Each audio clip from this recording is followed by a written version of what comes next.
Assalamualaikum warahmatullahi wabarakatuh. Innal hamdalillah nahmaduhu wa nasta'inuhu wa nastaghfiruh wa na'udzu billahi min shururi anfusina wa min sayyiati a'malina. Man yahdihillahu fala mudilla lahu wa man yudlil fala hadiyalah. Asyhadu an la ilaha illallah wahdahu la syarika lahu wa asyhadu anna Muhammadan abduhu wa rasuluhu la nabiyya ba'da. Salam dan salam semoga senantiasa tercurahkan kepada Nabi Muhammad sallallahu alaihi wasallam serta para keluarga, para sahabat dan orang-orang yang istiqamah berjalan di bawah naungan sunnah beliau hingga hari kiamat kelak. Baik para pemirsa Ahsan TV, senang sekali kita ketemu lagi dalam kajian Islam ilmiah kita, yaitu dalam pembahasan Hasyiah Kitab Tauhid, buah karya dari Syekh Abdurrahman bin Muhammad bin Qasim Al-Asimi An-Najdi. Dan pada kesempatan pada pagi hari ini kita bersama Ustadz kita, guru kita, Ustadz Abu Fairuz Ahmad Ridwan LC.MA Hafizahullahu Ta'ala. Dan kesempatan pada pagi hari ini juga kita akan membawakan tema, yaitu hukum menyembelih untuk selain dari Allah. Dan di sesi kedua nanti kami mengajak kepada para pemirsa Ahsan TV berpartisipasi dalam interaktif. Anda bisa bertanya melalui telepon di nomor 0811 900 7912 ataupun bagi para pemirsa yang ingin bertanya melalui WhatsApp atau pesan singkat bisa melayangkan pertanyaannya di nomor 0811 900 7913. Dan kami harapkan pertanyaan Anda bisa disesuaikan dengan pembahasan kita pada pagi hari ini, dan insya Allah juga pertanyaan Anda akan kami bacakan setelah Ustadz menuntaskan pembahasan pada pagi hari ini. Tapi tanpa memperpanjang waktu lagi, kita sapa terlebih dahulu Ustadz kita. Assalamualaikum warahmatullahi wabarakatuh, Ustadz. Waalaikumsalam warahmatullahi wabarakatuh, ya akhi. Bagaimana kabar Ustadz dan keluarga Ustadz? Alhamdulillah, kami di sini sehat-sehat walafiat, alhamdulillah. Alhamdulillah Ustadz. Semoga Allah mempermudah pertemuan kita pada pagi hari ini Ustadz. Amin, Allahumma amin. Kami persilakan Ustadz untuk memulai pembahasan pada pagi hari ini. Fala tafadhal mashkuran. Jazakallahu khairan. Bismillahirrahmanirrahim.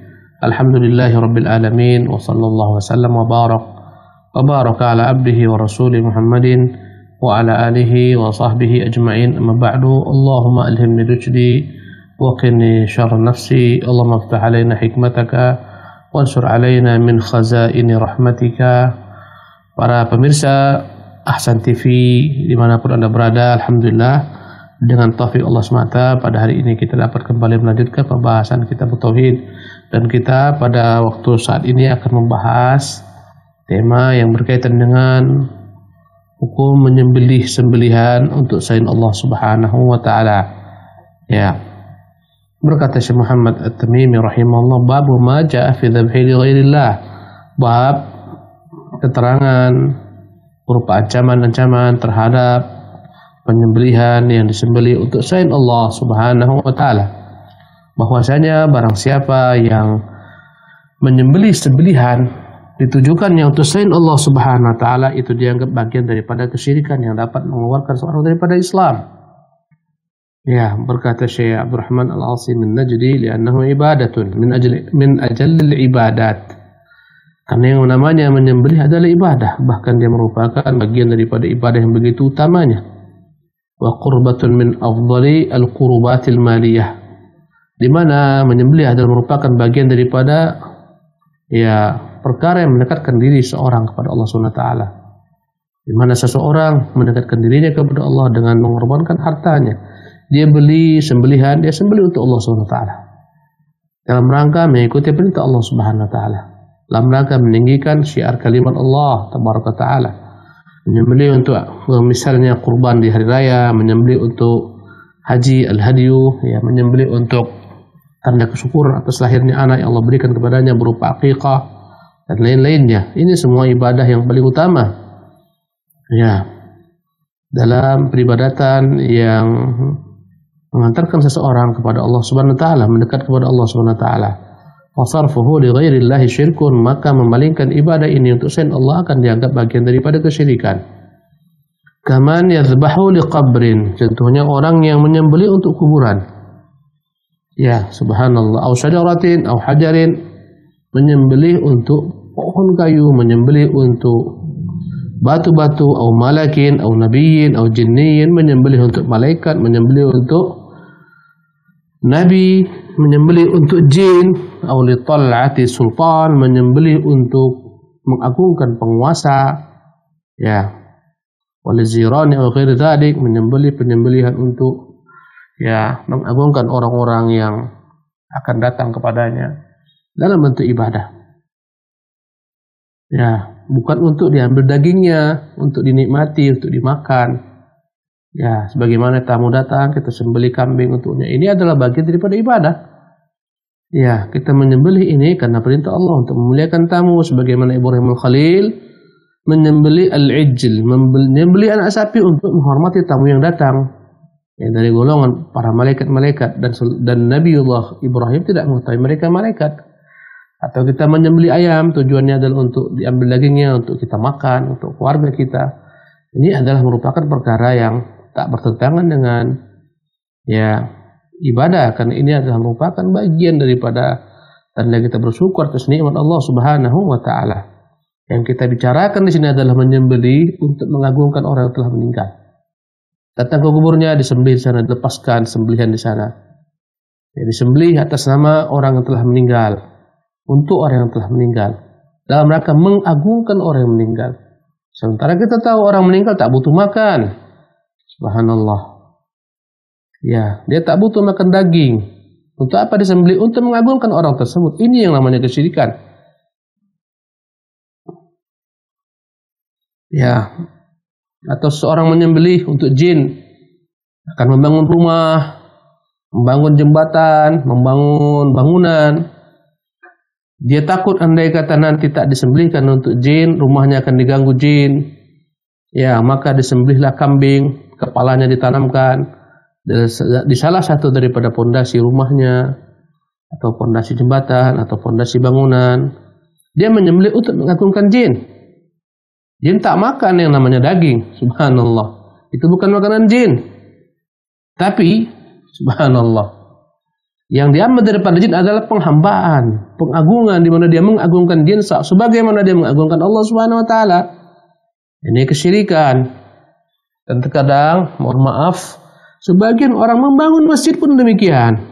Masjid rumah Allah Subhanahu wa taala dibangun, dilumurkan darah di salah satu ya pondasi masjid, dialirkan di sana darah untuk jin supaya masjid ini tak terganggu. Subhanallah. Ini semua kesyirikan. Karena yang namanya menyembelih itu adalah ibadah yang harus kau peruntukkan untuk Allah, bukan jin, bukan untuk nabi. Ya, ini aku sembelih kurban. Ya, aku sembelihan ini untuk Nabi Muhammad sallallahu alaihi wasallam karena aku mengagungkannya. Bukan begitu cara mengagungkan Nabi sallallahu alaihi wasallam. Itu tak tepat. Itu ibadah. Tak layak kau alamatkan kepada Nabi sallallahu alaihi wasallam. Itu harus kau alamatkan untuk Allah Subhanahu wa taala. Pengagunganmu kepada Nabi haruslah dalam bentuk pengagungan yang wajar sebagai seorang nabi, yang dia juga merupakan makhluk sebagaimana kita manusia. Mengagungkan Nabi adalah dengan mencintainya, mengikuti cara beribadahnya, mengikuti cara beragamanya, ya, membela sunnahnya setelah beliau wafat, mengorbankan apapun untuk meninggikan ajarannya. Ini cinta kepada Nabi, bukan menyembelih untuk Nabi SAW setelah dia wafat. Apalagi dengan nama Nabi, dengan nama Nabi Muhammad SAW disembelihnya. Bismil Nabi, sebagaimana kaum Nasara menyembelih Bismil Masih dengan nama Al-Masih Isa bin Maryam. Ini adalah merupakan kesyirikan yang kita dilarang makan apa yang disembelih untuk selain Allah. Wala ta'kulu mimma lam yudhkar ismullah alaihi fa innahu rijsun aw fisqa. Jangan sempat kau makan apa-apa dari sembelihan yang tidak disebutkan padanya nama Allah Subhanahu wa taala. Aw ma dhubiha wa ma uhilla li ghairillah, atau apa-apa yang disembelih untuk selain Allah Subhanahu wa taala. Ini juga terlarang. Ya. Kemudian Syekh Muhammad rahimahullah mendatangkan dalil dari Quran tentang ibadah. Menyembelih itu adalah ibadah yang mutlak hanya boleh diberikan kepada Allah. Wa qaulillahi ta'ala, Allah berfirman, "Qul inna salati," katakanlah Muhammad, sesungguhnya salatku, wa nusuki, dan sembelihanku, wa mahyaya, dan hidupku, di atasnya aku hidup, wa mamati, dan di atasnya aku mati, lillahi rabbil alamin, benar-benar seluruhnya hanya untuk Allah kuserahkan. Dialah pencipta alam semesta, la syarika lahu, tak ada sekutu baginya. Al-ayah. Berkata Syarih, ya, Syekh Abdurrahman Al-Asimi rahimahullah, katakan Muhammad kepada kaum musyrikin yang mereka menyembelih Tuhan-Tuhan selain Allah, yang mereka menyembah Tuhan-Tuhan selain Allah. Katakan kepada mereka, adapun aku sendiri agamaku, ya, wahai kaum musyrikin, sesungguhnya salatku, sembelihanku, ya, hidupku dan matiku semuanya aku persembahkan untuk Allah Rabbul Alamin. Karena semua adalah bagian daripada amal saleh yang hanya boleh diberikan untuk Allah Subhanahu wa taala, tak ada sekutu baginya dalam perkara ini. Ya. Dan di sini disebutkan dua ibadah yang begitu agung. Pertama adalah ibadah salat. Was-salatu ajallul ibadatil badaniyah. Salat adalah merupakan ibadah yang paling agung di antara sejumlah ibadah-ibadah yang bersifat fisik. Ada haji, ada jihad.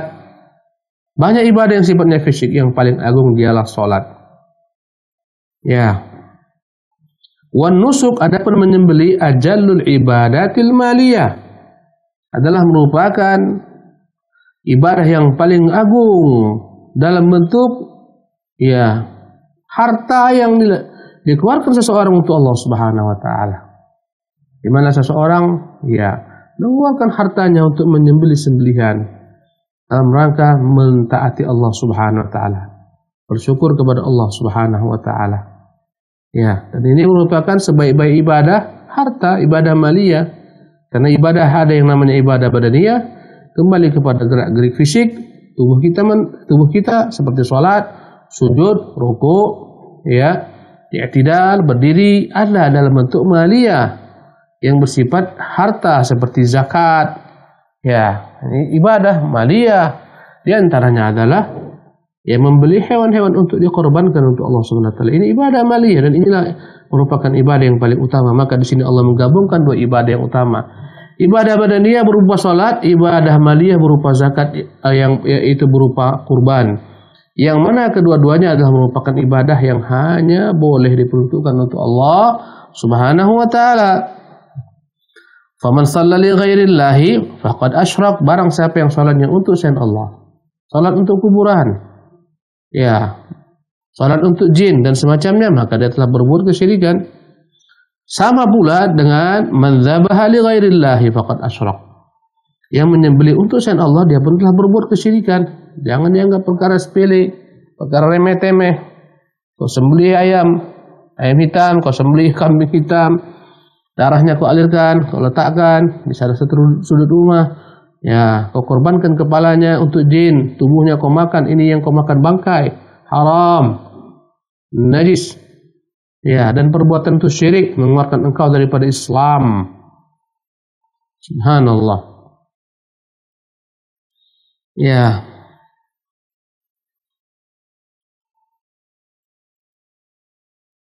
Pemirsa dimuliakan oleh Allah Subhanahu wa taala, sebagaimana engkau salat agar engkau mendekatkan dirimu kepada Allah, demikian jugalah engkau menyembelih, tujuannya adalah mendekatkan dirimu kepada Allah Jalla wa Ala.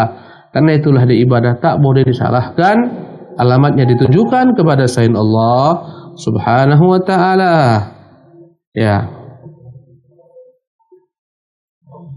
Maka ini menunjukkan kepada kita, kata Syekh, hadhil ayat dallat ala anna aqwal al-'abdi, sesungguhnya segala macam perkataan hamba, perbuatan hamba yang zahir, yang tampak, yang terdengar, yang terlihat dan yang tersembunyi, ya, berupa pengagungan kepada Allah Subhanahu wa taala yang terdapat dalam hatinya, semuanya ibadah. La yajuzu sarfu syai'in minha li ghairillah, tidak boleh diberikan kepada selain Allah Subhanahu wa taala.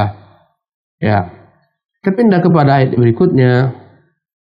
Wa qawlihi, juga Allah berfirman, fasalli li rabbika wanhar, dalam surah Al-Kautsar, begitu pendeknya, hanya 3 ayat saja. Ya, inna a'tainaka al-kautsar fasalli li rabbika wanhar inna syani'aka huwal abtar. Sungguhnya kami telah berikan kepadamu nikmat yang banyak, nah hendaklah engkau salat karena Tuhanmu dan menyembelihlah untuk Tuhanmu pula. Ketahuilah sesungguhnya yang memusuhimu dia akan terputus. Ya, ini ayat sama dengan ayat sebelumnya.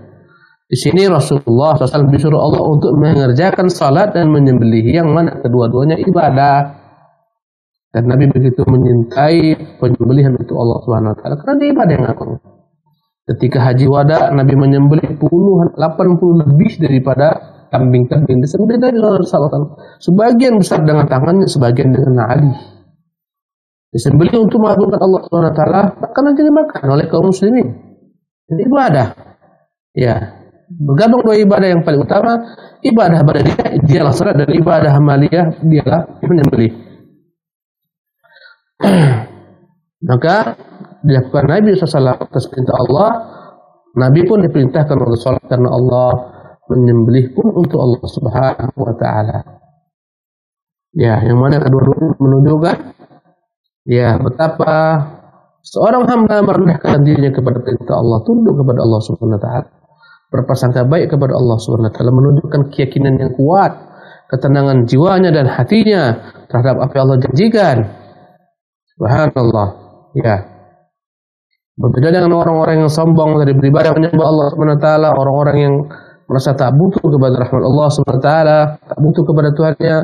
Mereka tak berani menyembelih karena takut kefakiran, bakhil, kikir. Ya, dia tak ingin menyembelih. Kenapa? Karena menyembelih ini menghabiskan uangnya menurutnya. Karena itulah dia tak mau menyembelih. Ya, menyembelih bagi-bagi untuk orang miskin, ini adalah merupakan kerugian menurut persepsinya. Karena tak ada takutnya kepada Allah Subhanahu wa taala, tak ada haknya kepada Allah Subhanahu wa taala. Dia menganggap harta yang dikeluarkan untuk menyembelih itu akan merugikan dirinya. Berbeda dengan kaum mukminin. Mereka tahu ini ibadah, mereka cari. Ya, bagaimana supaya mereka bisa menembus ya hewan dengan membelinya. Ya, kemudian mereka korbankan untuk Allah Subhanahu wa taala.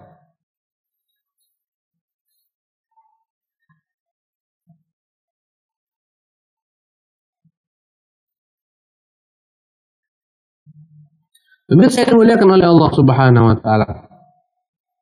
Dalam ibadah terkandung berbagai macam bentuk ibadah. Dalamnya ada membaca Quran, dalamnya ada zikrullah, ada tasbih, ada tahmid, ada tahlil, ada takbir, ada doa. Luar biasa. Ya, ada kekhusyukan, ketundukan hati, ketakutan hati. Demikian juga dalam ibadah. Menyembelih pun demikian. Terdapat padanya berbagai macam bentuk ibadah.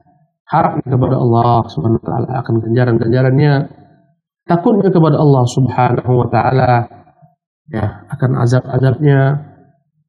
Kemudian dalamnya juga ada pengorbanannya untuk Allah Subhanahu wa taala, di mana dia rela memberi hewan korban tersebut untuk Allah Subhanahu wa taala.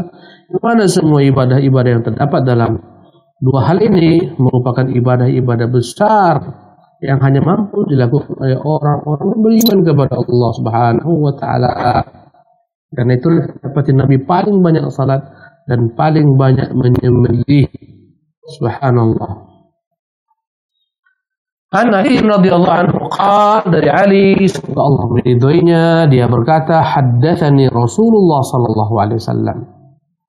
Rasulullah pernah memberitahukan kepadaku biarba'i kalimatin, dengan 4 hal. Ya, kita pindah kepada hadis. Hadisnya daripada Al-Imam Ali bin Abi Thalib radhiyallahu tabaraka anhu.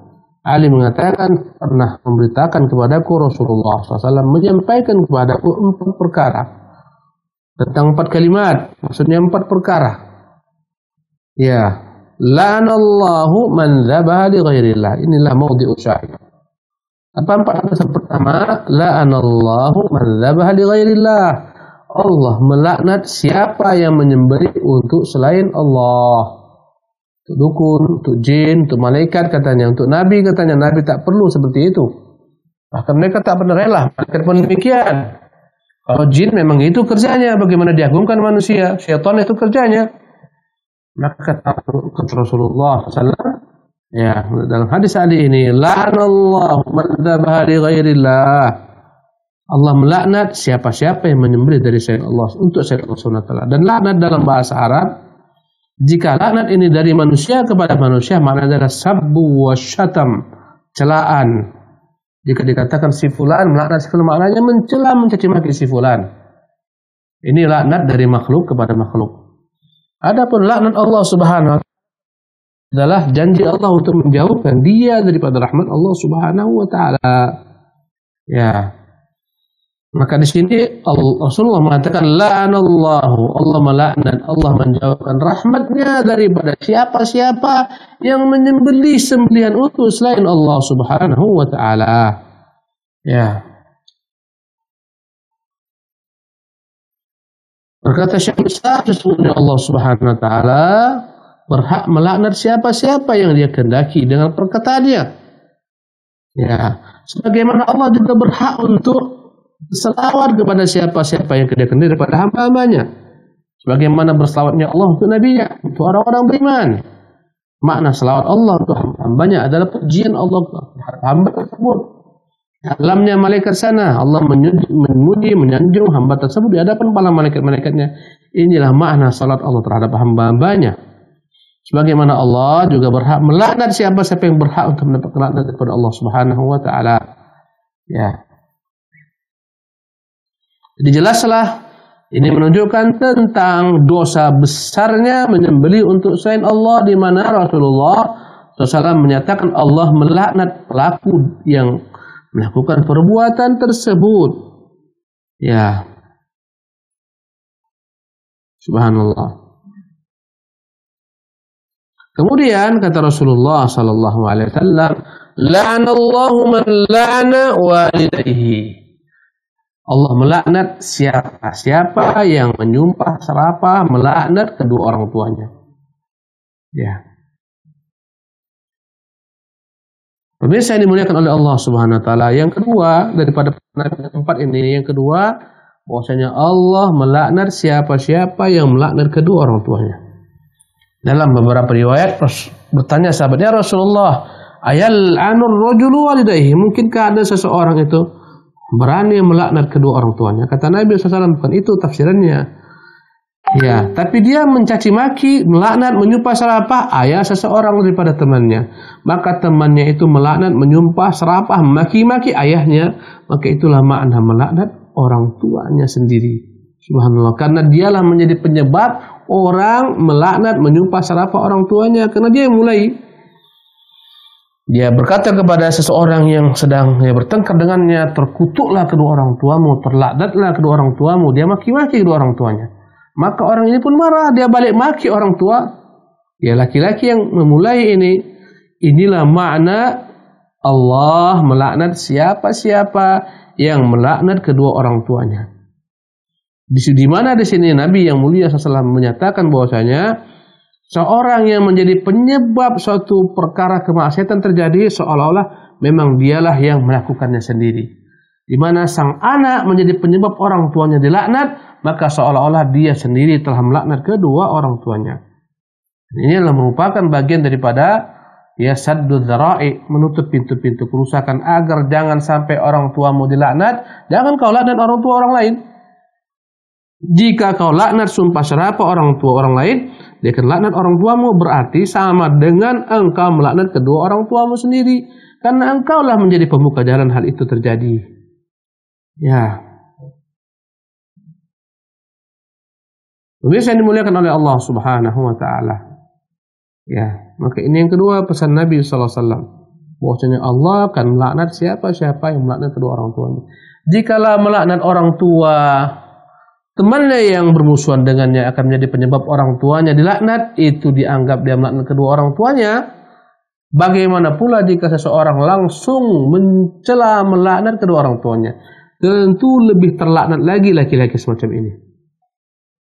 Ya, katakan kepada orang tuanya kata-kata yang jorok, kata-kata yang keji.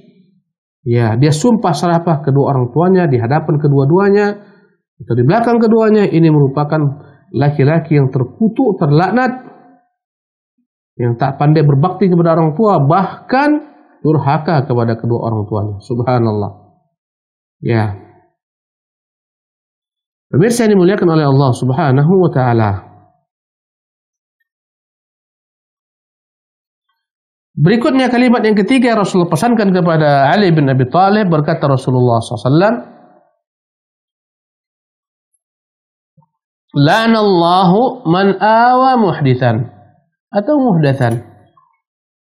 Yang ketiga, Allah melaknat siapa-siapa yang melindungi man awa muhdithan, yang melindungi orang-orang yang berbuat jahat, berbuat kriminal. Ada orang yang membunuh, lari sembunyi di rumahnya, dia sembunyikan, dia lindungi. Ada orang merampok, lari ke rumahnya, dia sembunyikan, dia lindungi. Ada seseorang buronan pemerintah karena berbuat kriminal, ya subhanallah, membegal, lari ke rumahnya, dia sembunyikan. Lari ke kampungnya, dia sembunyikan. Maka orang ini terlaknat. La ilaha illallah. Ya. Menunjukkan dia ridha atas perbuatan orang ini. Seharusnya dia serahkan agar ditegakkan padanya had, agar mendapatkan balasan yang setimpal atas perbuatannya ini. Tidak. Malah dia sembunyikan orang tersebut dari kejaran pemerintah, dari kejaran polisi. Ya. Maka orang semacam ini terlaknat. La'anallahu man awa muhdithan. Boleh juga dibaca muhdatsan bi fathid dal. Tadi bi kasrid dal. Muhditsan maknanya adalah pelaku kejahatan. Allah melaknat siapa-siapa yang melindungi pelaku kejahatan. Ya. Kalaulah melindunginya saja mendapatkan laknat, bagaimana pula kalau dialah otaknya? Di balik semua kejahatan dialah otaknya. Ini hanyalah pelaksana-pelaksana. Laki-laki ini membunuh, tapi dia yang suruh, dia yang bayar. Laki-laki ini merampok, dialah otak perampokan. Tentu lebih besar laknat yang akan dia dapatkan daripada Allah Subhanahu wa taala. Jadi ini bi kasrid dal, la'anallahu man awa muhditsan, atau bi fathid dal, la'anallahu man awa muhdatsan. Adapun makna awa muhdatsan, Allah melaknat barang siapa yang ridha terhadap muhdatsan, segala sesuatu yang baru-baru yang diadakan, segala bid'ah yang dibuat-buat dalam bab agama, dia meridainya, dia mencintainya, dia menyukainya, secara otomatis dia akan melindungi orang-orang yang berbuat bid'ah tersebut. Subhanallah. Ya, menunjukkan ridhanya kepada perbuatan bid'ah tersebut. Maka dalam pengertian yang kedua ini, Allah melaknat siapapun yang meridhai bid'ah dalam agama dengan menambah-nambah ajaran Rasulullah sallallahu alaihi wasallam atau mengurangi ajaran Rasulullah. Tak puas dengan hari Idul Fitri, Idul Adha, dia buat hari raya namanya hari raya baru. Hari raya apa contohnya? Id Ghadir, ya, yang dibuat oleh kaum Rafidhah. Tak puas dengan hari raya Islam. Tak puas dia berhaji ke Mekah, dia buat lagi sendiri manasik haji ke Najaf sana contohnya, ke Karbala misalnya. Ini tentulah bid'ah. Subhanallah, kita diperintahkan haji ke Mekah, bukan ke tempat yang lain. Dia buat seperti ini agama. Maka orang-orang yang meridhai perbuatan ini, dia terlaknat. Siapapun yang meridhai bid'ah dalam agama, dia terlaknat. Ya, menunjukkan dia cinta kepada bid'ah ini. Ketika dia cinta kepada bid'ah, berarti dia benci kepada ajaran Nabi SAW. Dan menganggap ajaran Nabi tak sempurna, tak utuh. Perlu ada penambahan-penambahan. Bahaya. Ini bahaya sekali para ahlu bid'ah, pecinta bid'ah, pengagum bid'ah. Mereka begitu bahaya. Mereka dapat laknat daripada Allah Subhanahu wa ta'ala. Karena agama telah sempurna. Jangan kau tambah. Ya, undang-undang di negeri kita saja sudah sempurna. UUD 45 itu jangan kau tambah, jangan kau kurang-kurangi, itu sudah sempurna. Falsafat hidup bangsa ini, subhanallah, jangan kau rubah. Itu perkara dunia. Subhanallah, bagaimana pula perkara agama, kau rubah-rubah ajaran Allah, ajaran Rasulnya, maka benar-benar layak engkau mendapatkan laknat Allah Subhanahu wa ta'ala. Ya, alangkah banyaknya kaum muslimin yang menambah-nambah ajaran Allah Subhanahu wa ta'ala, mengurangi ajaran Allah Subhanahu. Ada yang mengurangi salat, kata dia tak ada salat 5 waktu. Yang ada hanya 3 waktu saja, karena itu yang terdapat dalam Quran. Ini bid'ah. Ini sesat. Banyaknya keterangan dari Rasulullah tentang salat 5 waktu, dia katakan tidak, hanya 3 waktu karena yang terdapat dalam Quran. Ini mengurangi ajaran Rasulullah sallallahu alaihi wasallam. Ini terlaknat. Ada pula yang menambah-nambah ajaran Rasulullah, macam-macam salat yang dibuatnya. Ada namanya salat raghaib. Ya, untuk memuliakan suatu hari, salat nisfu Sya'ban contohnya. Ini menambah-nambah ajaran Rasulullah, diingkari. Subhanallah. Demikian dimuliakan oleh Allah Subhanahu wa ta'ala. Maka ini yang ketiga yang dilaknat Rasulullah SAW. Melaknat setiap orang-orang yang melindungi para pelaku-pelaku kriminal yang dikejar-kejar oleh penguasa yang seharusnya tegakkan atasnya had, dia sembunyikan, dia simpan, dia lindungi. Atau orang-orang yang ridho kepada perbuatan bid'ah menjadi pendukungnya, pembelanya, penyuruh kepadanya, semuanya terlaknat. Adapun yang keempat, kata Nabi SAW, la'anallahu man ghayyara manaril ardh. Rawah Muslim. Allah melaknat pula orang-orang yang merubah batas daripada tanah. Curang. Sebagian manusia di berbagai macam tempat merasa tak puas dengan tanah yang dia miliki, ingin mengambil tanah tetangganya. Dia geser patok tanah, digeser sedikit, sejengkal digeser, subhanallah, patok tanahnya. Dibuatnya ketika itu tanam-tanaman, ditanaminya di sana pohon-pohon yang bisa jadi pembatas, pohon pinang, digeser dia 2 meter, digesernya 3 meter, ditanami tanaman. Kata dia, ini tanaman milikku, aku yang menanam, ini tanah tuh. Inilah makna ghayyara manaril ardh, merubah batas-batas tanah. Ya, kata-kata manar dari kata-kata nur, cahaya, petunjuk. Maksudnya adalah petunjuk yang membedakan antara tanah seorang dengan tanah yang lain. Ada petunjuknya, biasanya dalam bentuk batas dan semacamnya.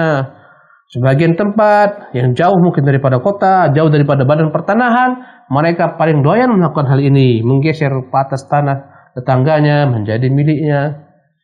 Maka ini orang adalah orang yang terlaknat. Subhanallah. Karena makan harta saudara dengan jalan batil. Orang-orang semacam inilah yang diancam Nabi, man ightasaba shibra ardin tawwaqahullah bisab'i aradina yaumil qiyamah. Barang siapa yang mencuri sejengkal tanah, dia rubah batasnya, Allah akan timpakan baginya bumi yang 7 lapis kelak di atas pundaknya di hari kiamat. Ditimpa bumi. Karena tamaknya kepada tanah, tamaknya kepada bumi, sehingga mengambil hak saudaranya. Adapun definisi yang kedua, makna manar adalah tanda jalan. Biasanya dahulu kala orang-orang membuat tanda jalan dalam bentuk cahaya api. Subhanallah. Di malam hari dibuatnya tanda. Kalau sekarang kita ada tanda-tanda rambu-rambu lalu lintas. Ya, maka ada sebagian orang tanda rambu itu dia balikkan, misalnya dia cabut.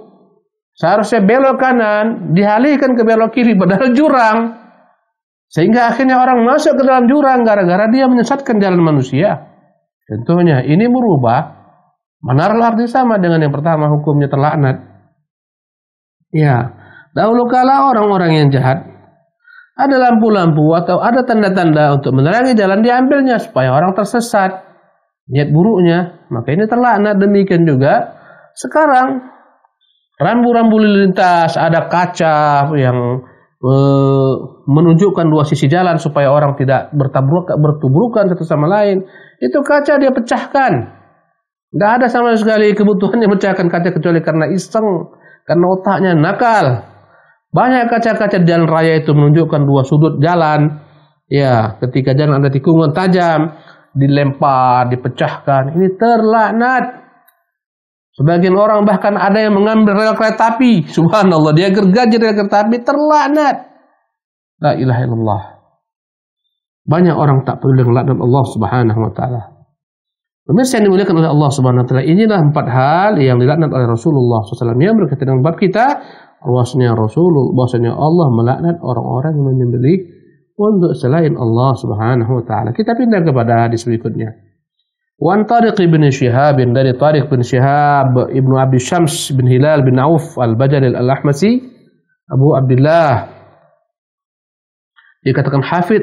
Laki-laki ini Tariq bin Shihab pernah melihat Nabi SAW ketika dia telah mulai dewasa. Ya, berkata sendiri Tariq bin Ziyad, aku pernah melihat Nabi SAW dan dia ikut peperangan bersama Bakar Siddiq di masa Bakar menjadi khalifah. Ya, kata Tariq bin Shihab, anna Rasulullah SAW qala, ya, bahwasanya Rasulullah pernah bersabda, jika Tariq dihukumi sahabat, walaupun dia tak langsung mendengar dari Nabi, dia mengambil daripada sahabat lain, tapi dianggap mursal sahabi hujjah. Ya, perkataannya ini benar, walaupun dia tak dengar langsung dari Rasulullah SAW, melainkan daripada sahabat lain. Apa kata Rasulullah? Dakhalal jannata rajulun fi dhubabin. Ada seorang laki-laki masuk ke dalam neraka gara-gara seekor lalat. Masuk ke dalam surga Allah SWT. Ada seorang laki-laki masuk surga Allah SWT disebabkan karena seekor lalat. Wa dakhala an-nara rajulun fi dhubabin. Demikian juga ada seorang laki-laki masuk ke dalam neraka gara-gara seekor lalat. Subhanallah. Nabi berkata kepada para sahabat-sahabatnya, ya, bosnya ada seorang laki-laki, dia masuk ke dalam surga gara-gara seekor lalat. Dan ada sebaliknya seorang laki-laki masuk ke dalam neraka gara-gara seekor lalat. Tentu sahabat heran dengan hadis ini, mereka ingin tahu mengapa hal ini terjadi, mengapa hanya gara-gara perkara kecil lalat ada orang masuk surga, bahkan dengan perkara kecil gara-gara seekor lalat ada seorang masuk neraka. Maka ketika itu mereka bertanya, qalu wa kaifa dzalika ya Rasulullah? Terangkan kepada kami bagaimana ini terjadi Rasulullah. Bukankah hanya perkara sepele, hanya gara-gara lalat ada orang masuk surga ada masuk neraka? Luar biasa. Mengapa ini terjadi Rasulullah? Terangkan kepada kami. Qala. Maka Nabi SAW menjawab, marra rajulani ala qaumin lahum sanamun. Dua orang laki-laki, ya, dan sebagian daripada para syurrahul hadis menyatakan ini adalah kisah Bani Israel sebelum kita atau kisah orang-orang terdahulu sebelum kita. Nabi menceritakan kisah orang terdahulu. Ada dua orang laki-laki yang beriman kepada Allah SWT. Mereka melewati suatu kaum yang mereka memiliki berhala. Kaum ini memiliki berhala yang ditempatkan di pinggir jalan besar. Ya, jalan inti. Siapapun yang lewat jalan tersebut bisa berhentikan. Subhanallah. La yujazizuhu ahadun hatta yuqarriba lahu syai'an. Tak boleh orang melintas jalan ini kami blokir jalan ini sampai dia berkurban terlebih dahulu untuk patung tersebut. Ya. Mereka buat patung yang mereka agungkan, yang mereka sembah. Setiap orang mau lewat akan diberhentikan sampai mereka berkorban untuk patung ini. Ya. Berkorban dengan sembelihan mereka, dengan sapi mereka, dengan unta mereka, dengan ayam mereka, dengan apapun juga. Harus berkorban baru boleh lewat. Subhanallah. Maka lewatlah dua orang muslim atau dua orang mukmin. Ya, ketika mereka akan lewat, kembali mereka diberhentikan. Qalu li ahadihima, berkatalah mereka kepada salah seorang dari orang ini, qarrib, berikan kurban untuk patung ini. Qala, maka orang ini mengatakan, laisa indi syai'un uqarrib, aku tak punya apapun yang dapat kukorbankan. Dia minta uzur, mohon maaf saya mau lewat, berikanlah saya izin. Berkorbanlah, kata dia, saya tak punya sesuatu yang dapat saya korbankan untuk berhala ini. Subhanallah, menunjukkan dia itu rela berkorban jika ada sesuatu yang dapat dia korbankan agar bisa lewat. Ya. Tatkala mereka melihat laki-laki ini mau berkorban tapi tak punya korban, yang penting hatinya harus terpatri untuk menggantungkan sang patung, maka mereka pun merubah siasat. Qalu qarrib walau dhubaban, tak bisa lewat. Kau harus membuat kurban, persembahkan kepada patung ini korban, apapun juga meski seekor lalat. Subhanallah. Maka dia cari lalat, dia tepuk lalat, dia bawa ke hadapan berhala, dia persembahkan kepada berhala. Mereka pun memberikan dia izin lewat. Silakan lewat, karena engkau telah berkorban untuk berhala kami. Subhanallah. Ini menunjukkan dia seorang mukmin. Ya, tapi imannya lemah. Demi perkara dunia, demi lewat, dia mau berkorban. Ya. Fakhallu sabilahu fadakhala an-nar. Dia pun dibiarkan jalan, lewatlah dia setelah berkorban lalat, maka dia pun masuk neraka. Kenapa masuk neraka? Gara-gara korban. Tatkala dia tak mampu berkorban dalam bentuk sembelihan, apapun namanya, kambing, sapi, lembu, tak mampu. Dia gantikan dengan lalat supaya bisa lewat. Subhanallah, perkara yang hina. Ini menunjukkan kepada kita perkara kesyirikan itu berkaitan dengan perkara hati. Dia mengagungkan berhala besar ini. Ketika tak ada sembelihan, lalat pun jadi. Yang penting aku mengagungkan sang berhala. Subhanallah. Disitulah tergelincirnya dia. Fakhallu sabilahu, dibiarkan dia lewat. Fadakhala an-nar, masuk ke dalam neraka. Ini menunjukkan kepada kita berbahayanya kesyirikan. Jangankan engkau berkorban untuk jin, kau sembelih untuk mereka kambing, kau sembelih untuk mereka ayam, kau sembelih sapi. Bahkan seekor lalat pun kau korbankan untuk jin, kau tanam misalnya, dalam rangka membesarkan jin karena kau tak punya biaya membeli seekor kambing, sapi, ayam, engkau masuk neraka dengannya. Subhanallah. Jangan main-main dengan perkara peribadatan kepada Allah Subhanahu wa taala. Ya. Jangan main-main dalam perkara peribadatan kepada Allah Subhanahu wa taala. Banyak orang-orang yang berkorban membuat sajian untuk gunung supaya tak meletus Gunung Merapi, buat persembahan sesajian agar laut tak murka. Ya, agar penghuni laut Nyi Roro Kidul misalnya tak murka, korbankan untuknya sapi kepalanya dibuang ke lautan. Ya, la ilaha illallah. Ini adalah kesyirikan, melepaskan seseorang daripada keislamannya sendiri. Karena tak boleh kita berkorban kecuali untuk Allah Subhanahu wa taala. Ya. Kadang-kadang untuk makam yang tertentu diagungkan, berkorban untuk makam tersebut. Ini semua kesyirikan. Ya, apapun bentuk kurbannya, apapun bentuk sesajinya. Ya, dia tak punya uang untuk membeli sembelihan, dia beli bunga-bunga rampai, bunga-bunga macam-macam mawar dicampurkan, dikorbankan sana.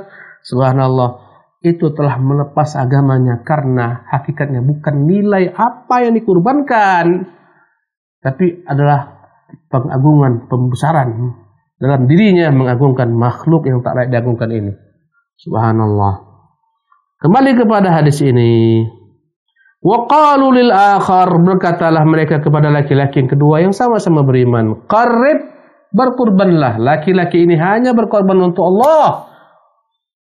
Qala ma kuntu liuqarriba li ahadin syai'an dunallah azza jalla. Seketika dia katakan, saya tak memberikan korban apapun untuk selain Allah Subhanahu wa taala, walau lalat pun saya tidak rela. Ini menunjukkan betapa besarnya dirinya, hatinya mengagungkan Allah Subhanahu wa taala, bahwasanya tak layak ada yang mengagungkan selain Allah Subhanahu wa taala walau dengan seekor lalat. Subhanallah, menunjukkan betapa besarnya imannya kepada Allah Subhanahu wa taala. Kata dia, saya tak akan mengorbankan apapun untuk selain Allah Subhanahu wa taala, walaupun lalat. Walaupun satu kepala saya tidak akan korbankan. Karena ini ibadah hanya untuk Allah Subhanahu wa taala. Ya. Fadarabu unaqahu, seketika mereka datang, mereka penggal laki-laki ini, lehernya pun terpisah daripada badannya. Mati syahid, fadakhala jannah. Dia masuk ke dalam surga. Rawahu Ahmad. Subhanallah. Pemirsa ini dimuliakan oleh Allah Subhanahu wa taala. Ini hadis menunjukkan betapa bahayanya kesyirikan. Betapa bahayanya apa yang terdapat dalamnya seseorang untuk berbuat kesyirikan meski dengan perkara yang sepele, lalat saja. Masuk neraka gara-garanya. Apalagi sampai berkorban sapi, subhanallah, kambing. La ilaha illallah. Pemirsa yang dimuliakan oleh Allah Subhanahu wa taala, maka hadis-hadis ini, ayat yang kita bacakan, kisah yang telah kita gambarkan kepada Anda sekalian, menunjukkan akidahmu harus kau jaga. Jangan sampai kau korbankan akidahmu, hatimu harus kau selamatkan hanya untuk Allah kau takut, hanya kepadanya kau bergantung, hanya untuknya kau beribadah. Di antara bentuk ibadah adalah salat, dan di antara bentuk ibadah adalah menyembelih. Sembelihlah hanya untuk Allah Subhanahu wa taala, sebagaimana kau salat hanya untuk Allah. Fashalli li rabbika wanhar. Demikianlah kajian kita yang dapat kita sajikan pada kesempatan pagi yang penuh berkah ini. Semoga bermanfaat. Wallahu tabaraka ta'ala alam. Kita kembalikan kepada pembaca kita. Tafadhal akhi. Jazakumullah khairan kepada Ustaz atas ilmu-ilmunya, mudah-mudahan Allah memberikan kesehatan dan kebaikan lainnya kepada Ustaz, dan mudah-mudahan apa yang sudah kita dengarkan bersama-sama bisa menjadi catatan-catatan pahala di sisi Allah Subhanahu wa taala.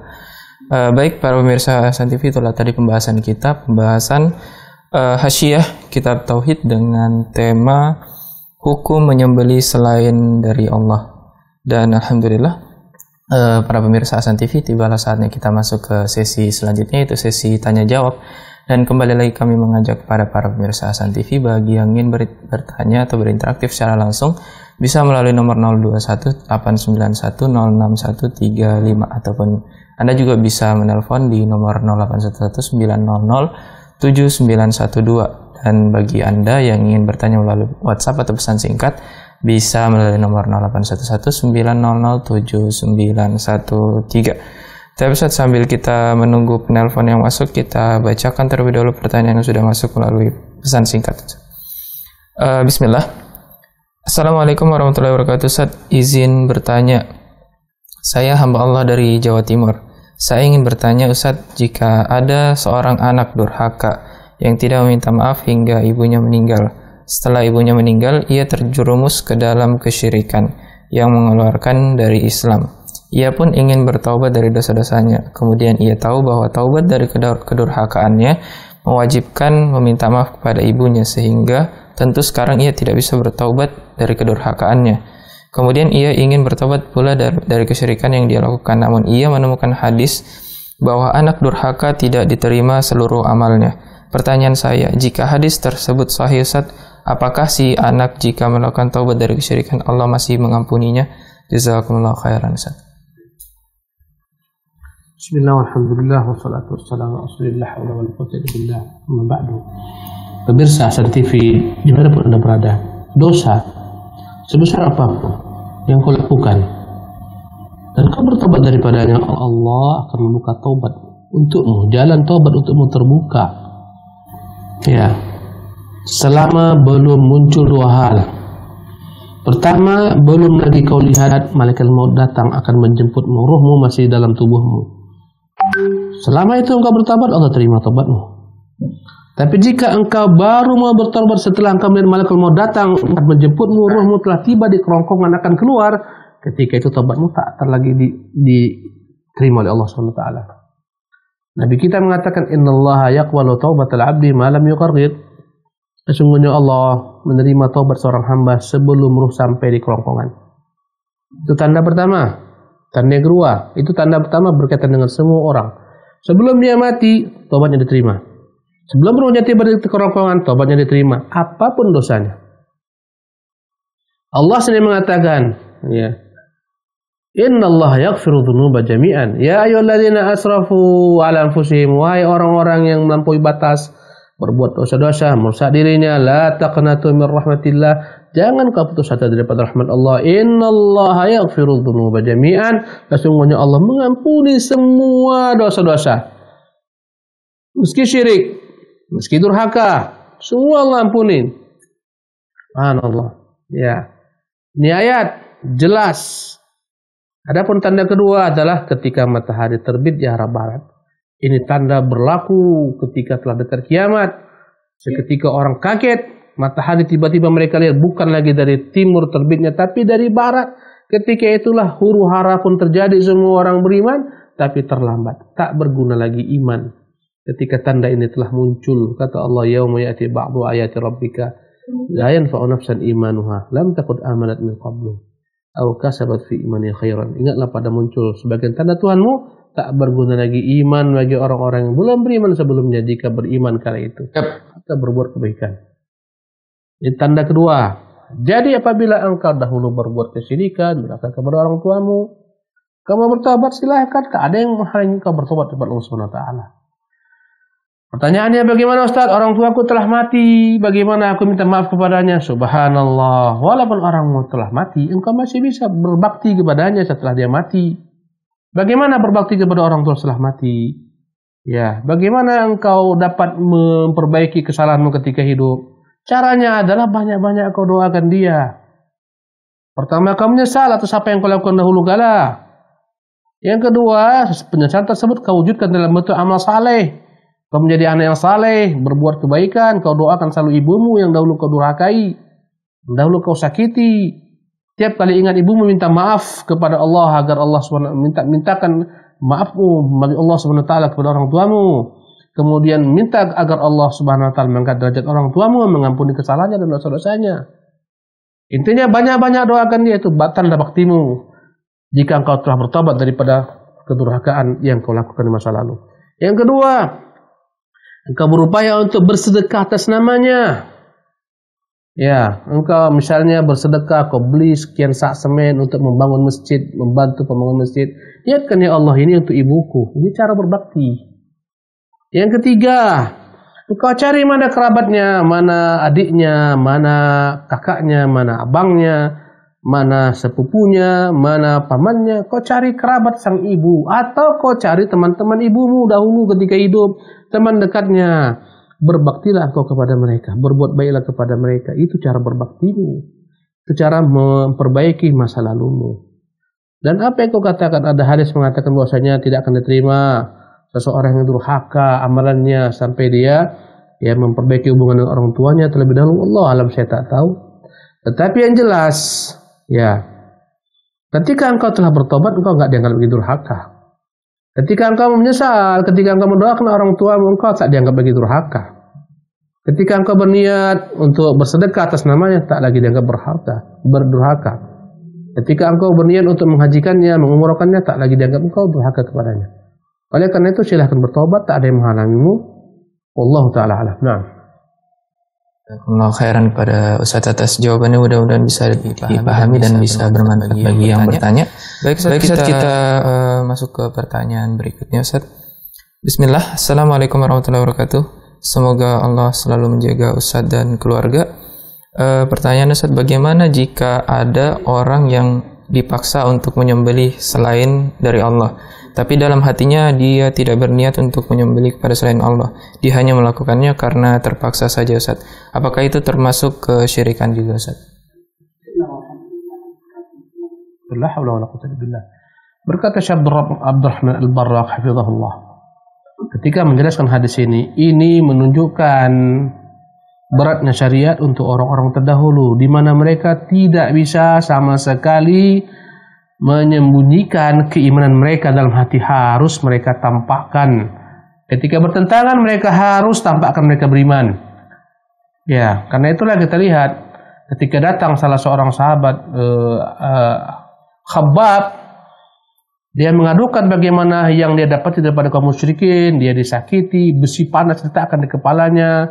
Maka dia minta kepada Nabi agar segera berdoa agar Allah menangkan Islam kaum muslimin. Kata Nabi SAW, ya, walakinnakum qaumun tasta'dilun, kalian itu terlampau tergesa-gesa. Sungguh orang sebelum kalian ada yang dibelah dua tubuhnya, ada yang dilepaskan kulitnya daripada tulangnya, namun mereka tetap istiqamah dengan agama Allah SWT, walaupun kematian menyebut mereka. Ya, kata Syekh Abdurrahman Barraq, ini menunjukkan bahwasanya umat terdahulu tidak ada bagi mereka uzur untuk menyembunyikan keimanan jika diminta, ditunjukkan. Tidak ada bagi mereka jika diminta untuk menunjukkan kekufuran, mereka harus menentang walaupun dengan hati mereka. Ya, kita perhatikan dalam kisah ini, orang yang pertama itu seorang mukmin namun lemah imannya, ketika diminta berkorban dia berkorban. Subhanallah, Allah tidak memberikan uzur, tetap masuk neraka. Tapi berbeda dengan umat ini, memang Allah telah mengangkat daripada umat ini berbagai macam al-aghlal, belenggu-belenggu yang telah membelenggu umat sebelum kita. Ya, di antara bentuk belenggu yang Allah angkat adalah seseorang daripada umat Muhammad boleh menyatakan kekufuran, melakukan perbuatan kufur jika terpaksa. Maka contohnya sebagaimana yang terjadi dengan Ammar bin Yasir. Ammar tak sanggup lagi dengan perlakuan majikannya, perlakuan Quraisy yang memukulinya, menyeretnya di tengah-tengah padang pasir. Ya, dalam keadaan panas, diikat dan semacam, dia tak sanggup. Sehingga dia pun mengikuti apa keinginan mereka, sehingga dia berkata-kata buruk tentang Allah, berkata-kata buruk tentang Islam. Ketika dia dilepaskan, maka dia datang kepada Nabi SAW dan dia bertanya, ya Rasulullah, mereka menuntutku untuk mengatakan begini-begini. Aku tak sanggup dengan siksaan mereka. Lalu kukatakan apa yang mereka inginkan. Bagaimana tentang agama Rasul? Kata Nabi, bagaimana hatimu? Dia berkata, ya Rasulullah, hatiku tentram, tetap istiqamah dengan Islam. Kata Nabi SAW, tak mengapa. Fa'in adu fa'ud. Jika mereka kembali menyiksamu, katakan kembali apa yang mereka minta. Ya. Sehingga turunlah ayat, illa man ukriha wa qalbuhu mutmainnun bil iman. Kecuali orang dipaksa dan hatinya benar-benar kuat dengan keimanan. Maka bagi umat Islam jika dipaksa harus mengatakan kekufuran, menyembelih, ya untuk berhala-berhala semacamnya, dipaksa, kalau enggak dibunuh dia, boleh dilakukan sementara hatinya tetap tentram dengan keimanan sebagai rahmat Allah untuk umat ini. Ya Allah, ya subhanallah. Sungguh rahmat ya Allah kepada kaum muslimin. Nah, baik, jazakumullah khairan kepada Ustaz atas jawabannya, mudah-mudahan bisa dipahami bagi yang bertanya. Baik para pemirsa Hasan TV, kembali lagi kami mengajak kepada para pemirsa Hasan TV bagi yang ingin berinteraktif secara langsung bisa melalui nomor 021891061135, ataupun Anda juga bisa menelpon atau berinteraktif secara langsung di nomor 081190079112, dan Anda juga bisa mengirimkan di WhatsApp atau pesan singkat di nomor 081190079113. Baik, sudah ada penelpon yang masuk, saat kita angkat terlebih dahulu. Halo? Halo, Ahmad. Ya. Assalamualaikum Ustaz. Waalaikumsalam warahmatullahi wabarakatuh. Dengan siapa, dari mana Pak? Pak. Dengan siapa, dari mana Pak? Dari Jawa. Iya, Bapak dipersilakan Pak pertanyaannya. Ini saya mau tanya, dengar ceramah itu atau waktu sholat wajib pernah berdoa setelah baca apa itu ya? Mohon maaf Pak, bisa diulang lagi pertanyaannya, soalnya agak putus-putus dari tadi. Waktu ada yang menjelaskan Rasulullah itu pernah sholat ibadah, misalnya sebelum sholat ya kerjakan setelah ibadah terus kita ada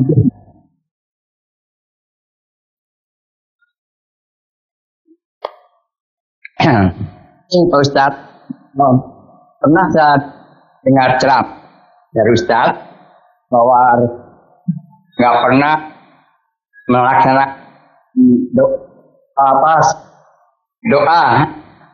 setelah begitu. Itu ada. Baik, Ustaz. Apa bisa dipahami Ustaz pertanyaannya Ustaz? Saya tidak dengar. Saya tidak dengar Ustaz. Itu bisa tangkap? Nah, baik Pak Ustadz, ini ceramah saat bahwa harus melakukan sholat setelah pakai SMS ada WA. Mohon maaf Pak, mungkin pertanyaannya bisa melalui WhatsApp karena ada kendala di telepon, biar lebih jelas pertanyaannya Pak. Mohon maaf Pak sebelumnya Pak, kita bacakan pertanyaan melalui WhatsApp Ustaz ya. Baik Ustaz. Pertanyaan dari WhatsApp Ustaz, bismillah. Bismillah. Assalamualaikum warahmatullahi wabarakatuh Ustaz. Jika orang tua melakukan kesyirikan dan telah meninggal dunia, apakah anaknya bisa memohonkan ampun? Syukran, jazakumullah khairan Ustaz, dari hamba Allah dari Sulawesi. Bismillah, alhamdulillah, la haula wala quwwata illa billah. Jika seseorang tergelincir dalam kesyirikan, tetapi kita tidak bisa memastikan telah sampai kepadanya hujjah, telah tegak atasnya hujjah, sebagaimana yang banyak terjadi mungkin di sebagian kaum muslimin di negeri ini. Mereka tak pernah sampai kepadanya ilmu yang sahih, tidak pernah tegak kepada mereka hujjah, sehingga sebagian orang tua kita mungkin ada yang meninggal dahulu pernah pakai jimat, bergantung dengan jimat misalnya. Ya, bolehkah kita sang anak mendoakan mereka? Jawabannya boleh. Karena kita tidak bisa pastikan bahwa mereka itu musyrik. Walaupun mereka berbuat kesyirikan, dan dalam agama kita bukanlah setiap orang yang melakukan kesyirikan dapat dihukumi musyrik. Bukanlah setiap orang yang berbuat kekufuran dapat dihukumi kafir sampai tegak kepadanya hujjah. Ada syarat-syarat seorang dikatakan musyrik. Ada syarat yang dapat dengannya orang dikatakan kafir. Ketika kita khawatir jangan-jangan orang tua kita berbuat kesyirikan karena tak sampai ilmu kepadanya, tak sampai hujjah itu yang diketahui di kampungnya, dia belajar hanya kepada salah seorang orang alim yang dianggap alim di kampungnya, sehingga dia tergelincir dengan kesyirikan. Tidak bisa kita pastikan dia musyrik, maka kita boleh mendoakannya. Ya, agar Allah mengampuninya. Kenapa? Karena kita belum mengatakan dia musyrik, walaupun amalannya syirik. Ya, beda antara amalan dengan menghukumi orang berbuat kesyirikan. Tidak setiap orang berbuat kesyirikan dikatakan musyrik, mungkin karena kebodohannya, karena kejahilannya, tak sampai kepadanya ilmu. Oleh karena itu silahkan doakan orang tua Anda yang dahulu kala ketika hidup mungkin terjebak dalam kesyirikan karena kejahilannya. Wallahu taala alam. Nah, baik, jazakumullah khairan kepada Ustaz atas jawaban, mudah-mudahan bisa dipahami bagi yang bertanya. Kita lanjut lagi ke pertanyaan berikutnya Ustaz. Assalamualaikum Ustaz, saya Ibu Rusnawati. Mau bertanya, saya baru hijrah untuk mengikuti sunnah Rasul. Sedangkan kami banyak ritual yang tidak disyariatkan oleh Rasulullah. Nah, bagaimana sikap saya untuk mengatasinya Ustaz? Jazakumullah khairan Ustaz. Bismillah, alhamdulillah, ba'du. Jika kita telah mengerti kebenaran, tahu bahwasanya apa yang mereka buat itu adalah perkara batil, perkara yang tidak sesuai dengan ajaran Nabi, bid'ah yang mereka tambah-tambahi atau mereka kurangi, maka kewajiban kita tidak ikut acara tersebut, tidak ikut ritual tersebut, berlepas diri daripada acara tersebut. Ya, tidak ikut berbareng-bareng dengan mereka di sana. Ya, wajib kita lepas daripada apa yang mereka buat. Ya. Kemudian tentu yang kedua, kalau kita dapat memiliki waktu yang tepat, ya, memiliki kata-kata yang tepat, sampaikan kepada mereka kesalahan mereka. Semoga saja mereka bisa berubah. Semoga saja mereka bisa menerima apa yang Anda katakan. Kalau mereka menerima, alhamdulillah. Kalau mereka belum menerima, Anda bersabar. Tapi tidak boleh ikut mendukung acara tersebut. Wallahu ta'ala alam. Saran pada Ustaz atas jawabannya, mudah-mudahan bisa dipahami bagi yang bertanya. Kita lanjut ke pertanyaan selanjutnya, Ustaz. Bismillah. Assalamualaikum warahmatullahi wabarakatuh, Ustaz. Mau bertanya, apakah mengikuti sunnah berarti telah menyekutukan Allah dalam hukum, padahal Allah telah melarang hal itu dalam firman-Nya, menetapkan hukum itu hanya hak Allah dalam surat Al-An'am ayat ke-57. Benarkah hal ini, Ustaz? Syukran, jazakumullah khairan, Ustaz. Bismillah, alhamdulillah, wa ba'du. Allah menyebutkan dalam beberapa ayat, "Waman lam yahkum bima anzalallah fa ulaika humul kafirun." Barang siapa yang tak berhukum dengan Allah, mereka orang kafir. "Waman lam yahkum bima anzalallah fa ulaika humul zalimun." Yang tak berhukum dengan Allah, mereka adalah orang-orang zalim. "Waman lam yahkum bima anzalallah fa ulaika humul fasiqun." Mereka adalah orang-orang fasik. Dari situlah ulama-ulama membuat kesimpulan hukum bahwasanya orang yang berhukum dengan selain hukum Allah Subhanahu wa taala, menetapkan satu hukum selain hukum Allah Subhanahu wa taala, tidak akan dikafirkan sampai dia benar-benar kafir dengan hukum Allah Subhanahu wa taala. Mengingkari hukum Allah Subhanahu wa taala, mengatakan undang-undang yang dia buat lebih baik daripada apa yang Allah turunkan. Ya, ini kafir orangnya. Ya, tentunya setelah terpenuhi syarat-syarat pengkafiran, tegak hujjah, sampai kepadanya ilmu, datangkan, diberikan argumen dan seterusnya, bukan langsung dikafirkan. Adapun orang-orang yang menetapkan satu keputusan hukum yang bertentangan dengan hukum Allah Subhanahu wa taala karena syahwatnya, karena hawa nafsunya, karena dunia, dia mengakui hukum Allah yang paling baik, tak ada duanya, tapi karena lemahnya dia, karena tuntutan pekerjaannya, karena tuntutan masyarakat, manusia yang mereka tak beriman kepada Allah, akhirnya dia menetapkan ketetapan bukan daripada apa yang ditetapkan, bertentangan dengan kitab Allah Subhanahu wa taala, maka orang ini enggak bisa dikafirkan. Ya, mereka adalah orang-orang zalim, mereka adalah orang fasik. Bahkan dalam kehidupan kita sehari-hari, setiap orang bermaksiat hakikatnya dia sedang menjalankan hukum bukan hukum Allah Subhanahu wa taala. Orang berzina itu bukan hukum yang Allah ridhai, itu ketetapan yang tidak Allah ridhai. Ketika orang berzina, tak kita katakan dia kafir selama dia meyakini memang zina itu berdosa, tapi syahwatnya tak mampu untuk dia tolak. Maka orang berzina masuk ke dalam ayat wa man lam yahkum bima anzalallah. Mereka tidak menjalankan apa yang Allah hukumi, apa yang Allah tetapkan. Allah menetapkan nikah bukan zina, dia berzina. Ya, contohnya lagi orang minum khamar, mengkonsumsi narkoba, orang terjebak dalam jaringan narkoba, penjual narkoba, pecandu narkoba. Mereka ini sedang menjalankan apa-apa yang tidak ditetapkan Allah. Allah menetapkan tentang hukumnya, tentang haramnya khamar dengan segala macam jenisnya.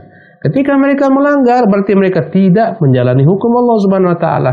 Tapi tak ada ulama yang mengkafirkan mereka selama mereka tetap berkeyakinan ini narkoba haram, dilarang pemerintah. Tapi hatiku tak mampu menahan diriku, syahwatku tak mampu kuperangi. Maka demikianlah dengan orang-orang yang menerapkan hukum selain Allah Subhanahu wa taala. Jika dia menerapkannya karena kejahilannya, karena kebodohannya, karena kelemahan imannya, tentu tak dapat dikafirkan. Wallahu taala alam. Nah. Baik, jazakumullah khairan pada Ustaz atas jawabannya, mudah-mudahan bisa dipahami bagi yang bertanya. Kita lanjut. Ustaz, kita bacakan pertanyaan terakhir di kesempatan pagi hari ini, Ustaz. Assalamualaikum, Ustaz.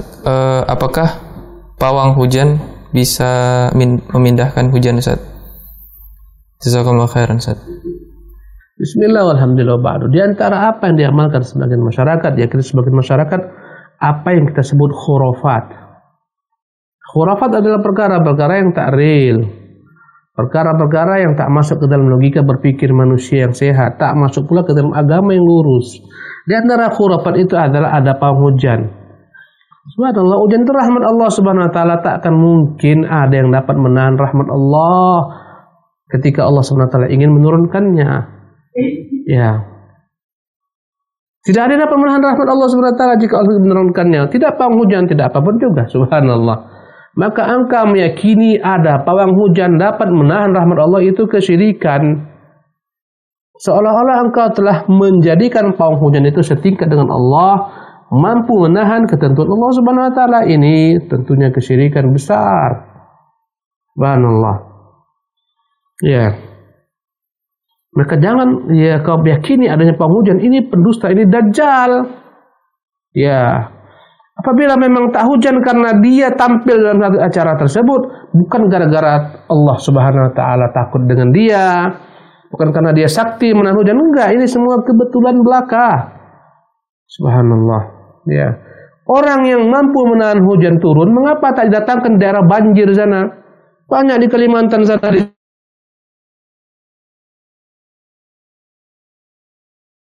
juga banjir. Subhanallah. Ya. Orang yang mampu menahan hujan, mampu pula menurunkan hujan. Seharusnya demikian. Bawa pawang-pawang hujan ke padang pasir di Saudi Arabia, di Yaman sana. Suruh dia turunkan hujan supaya padang pasir menjadi hutan. Tak bisa.